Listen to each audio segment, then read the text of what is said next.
अमरावती जिल्ह्यातील धामणगाव शहरातील एका 48 वर्ष व्यक्तीचा शनिवारी अहवाल कोरोना पॉझिटिव्ह आला होता। नगर परिषद प्रशासन आणि चांदूर रेल्वे उपविभागीय अधिकारी यांच्या आदेशानुसार आठवडी बाजार कंटेनमेंट झोन घोषित करण्यात आला आहे। 500 मीटर एरिया बंद करून सीलबंद करण्यात आला, अशी माहिती धामणगाव रेल्वे नगर परिषदचे आरोग्य निरीक्षक राजू पठाण यांनी सांगितले आहे। धामणगाव दत्तापूर शहरामध्ये आठवडी बाजार परिसरात एक कोरोना विषाणूचा एक पॉझिटिव्ह रुग्ण मिळाल्यानंतर प्रशासनाने स्थानिक प्रशासनाने येथे कंटेनमेंट झोन पूर्ण सीलबंद केला आणि ते कंटेनमेंट झोन सीलबंद केल्यानंतर माननीय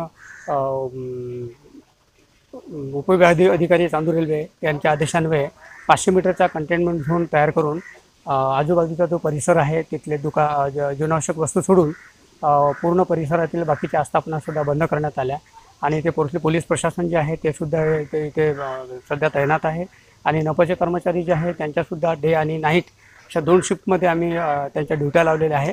सध्या परिस्थिती जी आहे शांत आहे आणि आटोक्यात आहे आणि हे आम्ही निरंतर ठेवणार आहे। जोपर्यंत हे कंटेनमेंट झोन संपत नाही तोपर्यंत आमची हा जो प्रयत्न आहे तो अविरत राहील। कंटेनमेंट झोनमध्ये सध्या आतमधून बाहेर कोणी जात नाही आणि बाहेरमधून आम्ही कोणाला आतमध्ये सुद्धा जाऊ देत नाही। Salman Khan, Vidarbha news, Dhamangaon railway.